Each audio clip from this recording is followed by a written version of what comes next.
নারায়ণগঞ্জ জেলার ২৫০০ উপজেলার ব্রাহ্মণদী ইউনিয়ন পরিষদের সাবেক চেয়ারম্যান লাখ মিয়া ও তার স্ত্রীর বিরুদ্ধে প্রায় ১৪,৫০০ কোটি টাকার সন্দেহজনক লেনদেনের অভিযোগে মামলা হয়েছে দুদকে। দুপুরে এক সংবাদ সম্মেলনে এমনটি জানিয়েছেন দুদকের মহাপরিচালক আক্তার হোসেন। আক্তার হোসেন বলেন, লাখ মিয়ার লাখ কিভাবে পাল্টালো তা অনুসন্ধানে নেমেছে দুদক। অনুসন্ধান শুরু হয়ে গেছে তার স্ত্রীর বিরুদ্ধেও।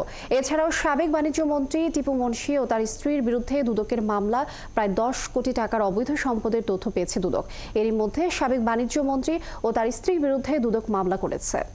৫,৯০,০০,০০০ টাকারও বেশি মূল্যের সম্পদের মালিকানা অর্জন ও দখলে রাখা এবং ১১টি ব্যাংক হিসাবে ৩২,১৮,০০,০০০ টাকারও বেশি অস্বাভাবিক লেনদেন এবং অসাধু উপায়ে অর্জিত সম্পদগত সারে হস্তান্তর, স্থানান্তর, রূপান্তর অপরাধ অনুসন্ধানকালে প্রাথমিকভাবে প্রমাণিত হয়েছে।